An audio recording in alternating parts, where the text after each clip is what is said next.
Oh, yeah! Connecting to the internet. No one makes a fool out of me. Get a load of this. There's only one real Sonic.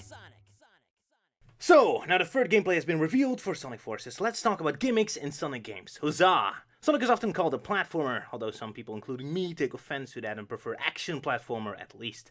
This is because platformer has such a Spartan ring to it, and often seems to come across to me as an argument that games should be dry, sterile, emotionless physics simulators, like my grandma. It's a platformer, so you should just be video game man and hop on things because platformers. While action platformer, on the other hand, sound like you're allowed to have actual fun and excitement including as well. And Sonic games need a little extra flow, a little extra spice, a little extra punch, smashing through walls, defying the laws of physics, pulling off stunts that no dull, overweight plumber could ever dream of. And Sonic without his speedy action is like Mega Man without shooting. It's just embarrassing. One thing that sums it up, from Iizuka's own words about Sonic Adventure 2, Sonic's actions are designed to create tempo in the game. You know, like a roller coaster, going up and down, left and right, momentum, movement, tempo. But that's just semantics, and the typical straw mans you pick up from heated arguments. So, to the point. Now, for the sake of argument and convenience, let's dial down Sonic's core gameplay to its bare components. You run and you jump. That's it, flat running and jumping. So on top of this, what kind of extra gameplay dynamics do people like? What are the gimmicks that most people actually do kind of appreciate in Sonic games, so much that most people don't even consider them gimmicks anymore? Popular additions are the physics, Oh, sorry, just a moment. Hello! Oh, hi, classic elitists.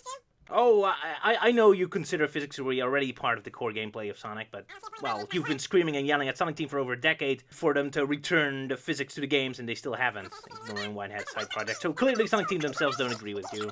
Okay, yeah. I hate you too. Bye-bye. Okay, so, you got a platformer, and add physics on top of that to create more of a dynamic flow. Master roller coaster level design shapes to create extra speed and be able to launch yourself to new heights. A nice new dimension to create interaction with the levels. That's great. Then we get grinding. Also generally loved. And again, it's mostly there to create flow, energy, tempo. Enhances the level. Gives you more ways to gain speed and navigate structures. Now, unfortunately, the only games that really use grinding as part of the level design, the level structure, are Sonic Adventure 2 and the Sonic Advance games. Sadly, the further the series progressed, I noticed grind rails becoming more of a separate entity in the levels, no longer another option within the level structure, but more of an occasional diversion or minigame interrupting the actual levels. So here we get a split, where some people still love the grinding because of its energy and spectacle, and others become more indifferent to it because its utilization is a lot more flat and disconnected from the actual main core game. Then there's the boost. Again, at first, it was worked way more into the level structure. You had to earn the boost by keeping the flow of your character, have to keep moving. Brings in an extra dimension to navigating the levels. Now you got more of an incentive to keep moving. Later games mapped the boost to a button press, and instead of enriching the core gameplay, it became its own core gameplay. The level design had to be reworked to be in the boost service instead of the other way around. And once again, we get a split in reception, more severe than with grinding, as now the core gameplay itself is entirely reshaped and repurposed. Then we go to the Wisps. Right out of the gate, we get two entirely different uses for them. In the DS versions, the Wisps were once again in service of the core platform experience, creating a new dynamic for it by giving you some quick extra moves to navigate the Sonic levels with. In the Wii version, the Wisps were in complete control and overtook the entire game, so far that I consider it more Wisps the game than Sonic game with Wisps in it. Level design don't reflect a typical Sonic level structure at all. Speedy spectacle was disconnected from the main core gameplay, which instead became more slow, puzzle-heavy, pure platformer, and once again the reception is split. At least I hope it's split. It's not as big a split as I hoped. But I'm split, so there. Finally, we got the parkour. Poor parkour. Where all the other gimmicks, quote-unquote gimmicks, at least have one game properly utilizing them, parkour didn't even get that. Well, okay, I suppose the 3DS version of Lost World is the parkour's greatest test run. Oh look, level design actually reflects the ability Sonic has. What a goddamn Christmas miracle, isn't that right, Sonic Team? Amazing. Again, parkour seems like a great natural way to enhance the core platform experience of Sonic, and give it an extra dimension of movement that makes complete sense for the character. After all, we're already seeing him run and jump through walls, and even had a couple level set pieces in previous games providing scripted, but nonetheless thrilling examples of this. Heck, you could even say this is the key of getting the Knuckles gameplay from the classic games to work in a 3D game without making him too overpowered. Alas, Sonic Lost World seems barely interested in its own gimmick. and the overwhelming majority of the levels are flat, with little to no hills to walk into, or are completely overtaken by other tricks and puzzles.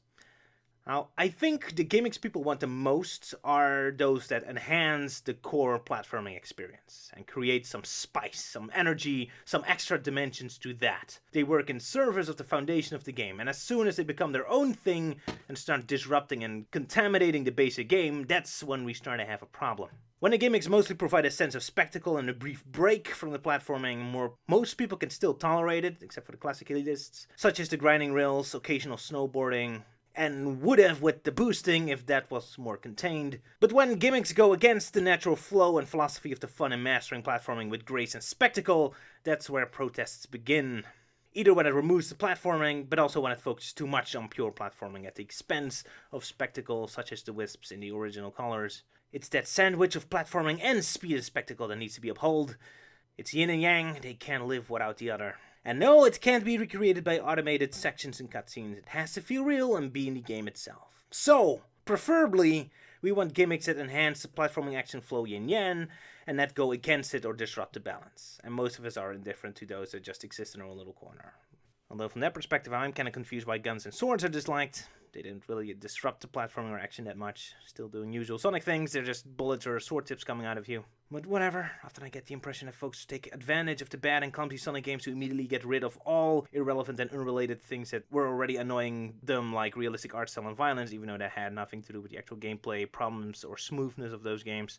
Anyway, Sonic Forces, level design. Although I'm not the type of person to really give a damn about speeders, but even I have to admit I'm laughing at how often the game feels the need to give you a speed boost right before you're going down a hill. This complete lack of confidence in the natural progression of speed and momentum in the levels is concerning, and hilarious.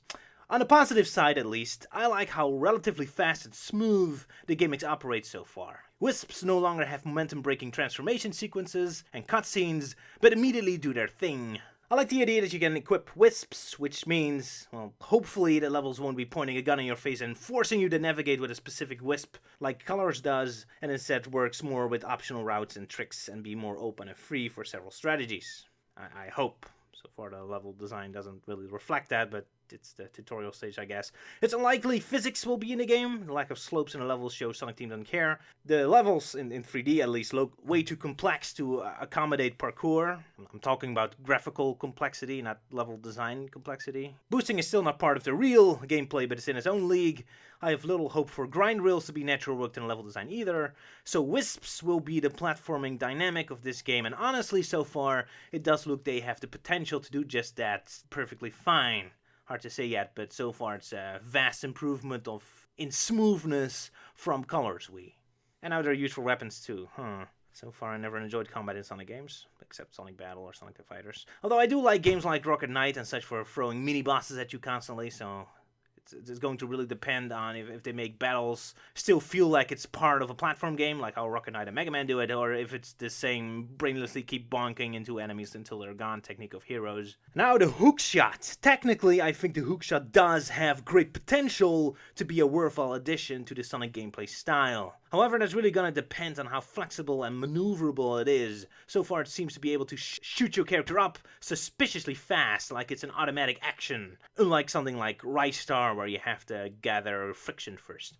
Hookshots can be fun in two ways. Either you have complete freedom, like Just Cause, to fly off whenever you want and be creative in navigating level structures, or if you don't have freedom, at least give you the option to control the direction of the swing and the speed, so you can actually design specific set pieces and challenges around this rope swinging trick. Now, I doubt Sonic Team wants you to be flying off the track into the environment beyond, so I doubt we'll be getting Just Cause levels of freedom, so more contained platforming it is. The Sonic Boom games failed at this. Rise of Lyric made the rope gameplay mostly into a separate minigame, like how other games treat grinding. It's harmless and fun, but doesn't enhance the core gameplay. Shattered Crystals and Fire and Ice gave no variables with the swinging. You just press the rope button and you start swinging at the exact same speed and length as always, so there's little challenge or variation to be had, and it becomes meaningless busy work after a while. So far in Forces, it seems it's instantaneous again.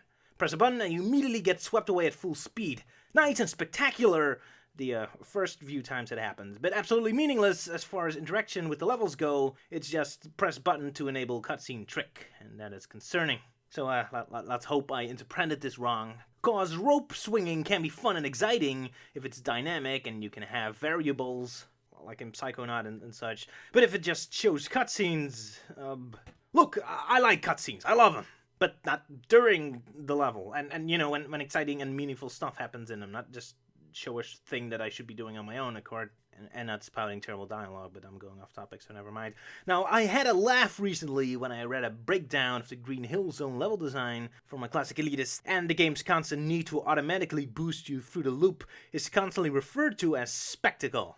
So again, classic fans hate this stuff because it takes away the gameplay control, so they start hating spectacle in general. So every time I see a classic elitist write down the word spectacle, I tend to read it in my mind as how Severus Snape from Harry Potter speaks. It seems this game has spectacle. And I'm a spectacle fan. I love stupid brainless spectacle. So Sega's doing all this for me. Oh. Except, well, it's just Sonic going through a damn loop. That's not spectacular. And in fact, that's downright routine, generic, vanilla. Look, there are only 3 games where going through a loop is spectacular in the Sonic series. The first game because, I never saw that before. Sonic 2 in the Game Gear because, look at that. Even in Game Gear can make a loop happen. There's a good boy. And then in Sonic Adventure or Sonic R, or this weird CGI Sonic Riot Card animation, depending on the level of obscure you're playing games with, because, it's in 3D now. But only in this CGI Sonic Riot cartoon with an actual point of view perspective, but whatever. So there, it's spectacle. Everywhere else, it's just a thing that happens.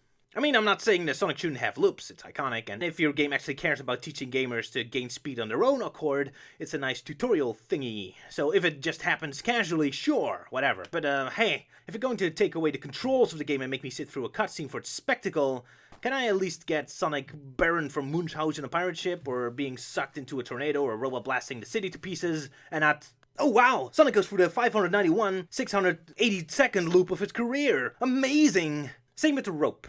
Yeah, I've seen Sonic swing on ropes before, thanks. Because hey, my beloved Sonic Adventure games are constantly accused of doing this automation stuff too, but, like, there's more stuff going on there? It might actually create context for what's going on, telling me if something happens so I know where to go, bringing in level dynamics, like now I'm in a tornado platforming around, or now I'm running from a truck, or it's doing a thing like it's a transition, like you go from a corridor first, and now you get this dramatic overview of the level before the heavy platforming starts again, like a warning to adjust your gaming focus. It's like it has a purpose or something, and there's actually shit happening. And yet, this is still what the classic elitists consider bad. As in, 2 decades in the future, they want this stuff to have been improved and be better on top of this, and instead, you're making it worse. And it's not very smart, is what I'm saying. And it's a damn shame because Generations shows you can have spectacle without interrupting the gameplay, like the GAAAAMEPLAAAY truck sessions or this laser beam chase. Spectacle fans get what they want, platform obsessives get what they want. Well, they don't get what they hate, so we're both happy, kind of. We could almost become friends together, almost. See, you guys can do it, I believe in you, sometimes. I mean, you got talent somewhere. Sonic Forces can be great, it has potential. But, well, Sonic Lost World had a lot of potential as well. I love the first level, but only the first level. Anyway, gimmicks, let's wrap this up. In terms of gameplay, key is that mystical, graceful, legendary yin-yang balance between platforming and action. And the best kind of gimmicks are those that bring in an extra dimension of speed and movement into the platforming structure. At least, that's what I think, because everyone always disagrees on what Sonic games should be, So far, Forces does a decent job in providing the action, ignoring Green Hill Zone for now, but it seems disconnected from the actual game part of it. And it's mostly disconnected little automated set pieces, and that causes me to be paranoid. Not that it won't have platforming, quite the opposite I'm worried about, that the action is nothing but a force, and soon the rest of the game will be Spartan, dry, and dull platforming with only, wow, Sonic goes through a loop cutscenes in between, giving us the illusion we're playing an actual Sonic game. I mean, we do have the Sonic Colors level designer in control of this game, so... But that's just me being paranoid, and there's still plenty of exciting reviews left to come. E3, we're waiting for you. And even in the worst case scenario, I won't be suffering alone, because I will be accompanied by my very own custom character. Can I change up the body shapes a little bit? They look flat. I want a V shape, muscles. I want Arnold the Hedgehog. Michelle Rodriguez the bird. That'd be cool. So there, I said nice things about Forces. Kinda. A little here and there. You happy now? See, I don't hate Green Hill Zone even that much. It's just that I want it to be a little more refined, that's all. Well, like it's not a jam. It's like, it has Green Hill Zone, but it has this gravel path, and real grass. Well, real grass, and as far as Saturn graphics are concerned, and then some actual rocks in between the checker blocks. Little mix between gritty and cartoony, more balanced, more redefined, a little more, well, a little less Mickey Mouse puke. That's all, you know. Yeah. Sonic Forces.